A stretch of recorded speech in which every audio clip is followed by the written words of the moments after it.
So hello, my name is Rob and this is Cow Rabbit Scale Model Studios, and if you've been following the channel for a little while you might remember this guy.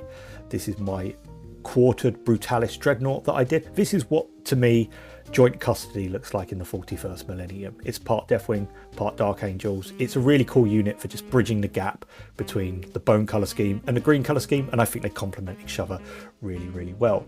But I wanted something a little bit extra and I came across these. These are the Angels of Redemption. Once again, it's a unit, it's halved. I can have my 5th company markings and also some Deathwing markings, and it kind of bridged the gap with the between the Dark Angels and the Deathwing. So I thought I would paint some up.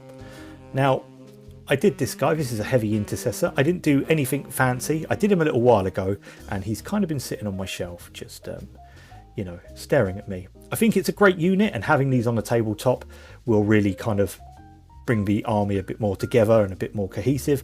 However, I think I can do a little bit better. So in this video, we're going to kit bash a proper Angels of Redemption.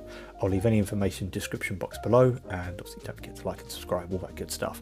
But this is going to be a really fun one. I've wanted to do this for a while now, so let's get started. So the first thing we're going to need, bits. I've already picked out some bits here. Don't worry, I will tell you where everything's from, or at least I think I know where everything's from, as some of this stuff was given to me. I've made the body of the heavy intercessor, and I have glued his arms together. I've also given him a shoulder pad. This is a Gravis shoulder pad from the Primaris Dark Angels upgrade sprue. That's all I'm doing for the arms. I'm not doing anything fancy, anything different. I'm just going to leave it right there for the standard heavy bolter guys. Now, he's got the like Gravis helmets. I love these. I love how they look. I love Gravis. They're my favourite. I love the Mark X. However, I did pick up a while ago from a company called Archies Forge. I'll leave a link below. They did these really cool winged helmets I really want to use. They're a little bit too big for normal intercessors, but for heavy intercessors that are a bit more bulkier, they look perfect. So I'm definitely going to be using that in this kind of video. They don't need much alteration, and they've got a great bit of detail on them. I'm also going to be jazzing up his backpack. This is just with, well, if you know me, it's got to have a banner. I'm just going to be adding a banner and a little bit of a Dark Angels greebly bit with they love their little keychains and incense burners, don't they? And that's really it. But once again, I kind of, I've got my tools at the ready. I've got some files. I'm going to be using a little hobby knife. I've got a pin drill with a 1mm drill bit in. And I've got an old pair of hobby clippers. What I really wanted to do with this is just show you, and I'm going to start with the backpack, how just changing a few little bits can really change the flavour of a model. I've done this before, I've covered this loads of times. I'm going to put the backpack on first. One thing that I've recently learned when putting banners on backpacks is if the model is at a pose and it's leaning slightly forward or back, if you mount the banner straight, as long as he's standing straight, it will look fine. But if he's running or he's, not, he's got a bit of a dynamic pose, the pose actually comes forward and the fabric doesn't hang naturally. You tend to be able to tell this because of the feet will always be flat. That means he'll be standing up dead straight. To begin with, I'm just going to grab my banner and this small, it's like a really coarse file, and it's roughly about 2 widths of the blade. So what I'm going to do, bang in the middle, just between the 2 little like notches either side, I'm just going to start running my file back and forth until I make a little channel that's in line with the little grill vents that are on the back of the backpack. So as you can see here, I've left like a little vent slot either side, and I've run the channel all the way on. This is going to give me a really nice flat surface to work with. And then all I do is between the little nubbin bits, normally where the seam line runs across the top of the backpack, I'm just going to put my hobby blade in the middle and I'm going to twist. This is just to make a small pilot for my drill. And then all I'm going to do is get the pin drill. And then I always tend to work at a bit of an angle first and straighten up, as I just find it's a little bit easier. So don't worry, I'm just going to drill literally all the way through the backpack until I hit the inside bottom part. I'm then going to repeat the process on the banner. Same again, I'm going to mark where I want my drill bit to start drilling, just here. And I'm going to get my pin drill again, once again starting at a little bit of an angle, and I'm just going to straighten up and drill all the way into that. Probably about just 3 or 4 mil is good enough. So I've got a hole in each, as you can see, and now we just need to connect the two together. For this, what I'm going to do is I'm going to get a little bit of paper clip. I actually get mine from work, and all I'm going to do is I've bent it open, and you can see that the straight edge neatly just sits in the backpack. So all I'm going to do, and do be careful doing this bit because they can ping off if you kind of get it wrong, I'm just going to nip it off. So I've got a nice straight bit of paper clip.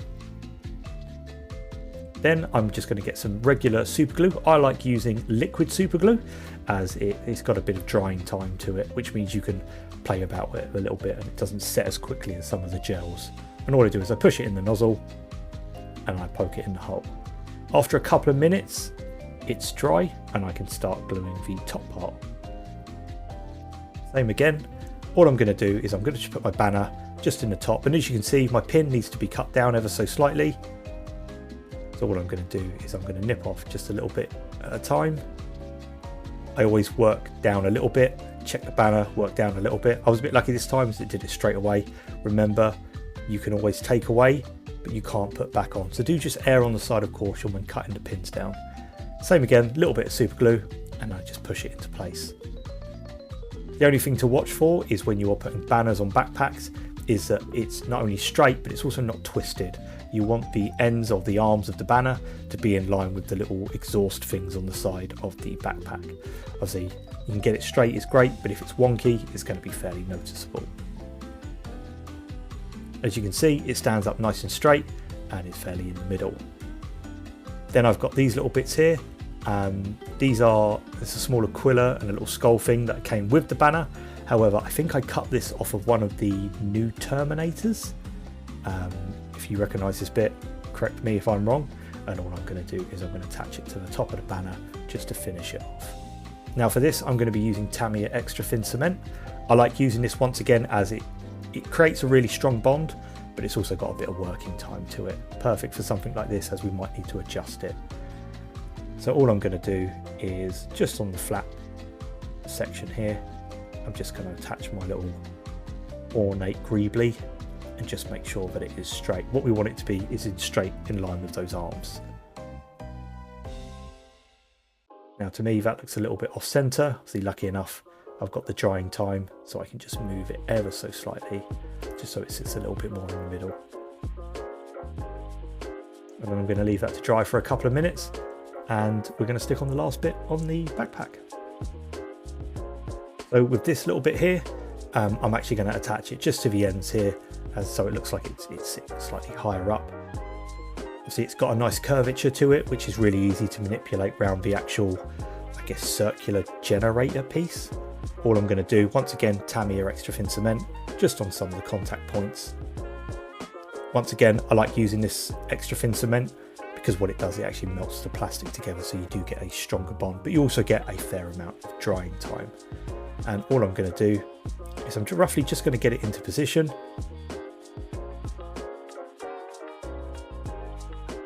Just going to try and hold it in place. It did have a little bit of trouble just sticking, but I had to just add a little bit of force to it, and it did kind of mold itself around the little curved round bit. I don't know what they're called. I really should learn these names for all these parts and things, but just moving it into position.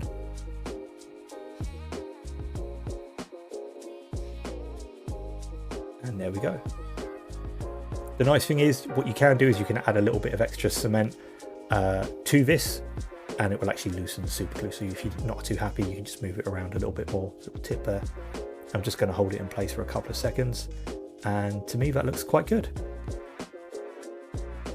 Obviously there's a slight difference in the little ball type of section, which is kind of cool. It would be swinging around as he's moving about, firing his weapon from the vibrations and things like that, and the little kind of dangly thing just sits straight down, which is fine if he's in a bit of a static pose. Once again, not the end of the world, but that's really you know, the hardest part done. Now the last bit is the head, and it is just going to kind of sit in there. Now there is a little bit of a hood section to these heavy intercessors, which I could have trimmed off. However, I thought, do you know what, I don't want to be mucking about with another 4 of these. This one's already painted, so I'll have to go back and make some alterations. So I decided just to clip away, and because it's resin, really easy to do. They kind of snap off quite nicely. Just clip off some of the feathers that were obstructing the head, kind of getting the turn that I wanted. Had I needed to make the pose look, you know, quite one way or the other, I probably would have, you know, altered the chassis, but I think I can get away with it this way. So all I'm going to do is clip away a few more, and I think that's really all I'm going to do for this. It works quite well for me. The backpack's on, everything sits, you know, quite straight, and that's really it. I've only used a couple of bits, a few techniques, really simple to do, and it really changes the look of the model, as you can see here. So that's our guy with his cool fancy helmet and his banner, which I absolutely love. Really easy to do. If you've got any questions, leave them in the comments below, or, you know, anything you want to know, or what would you have done instead, let me know. But that's all from me in this one. Cue the money shots. See you all next time. God bless and take care.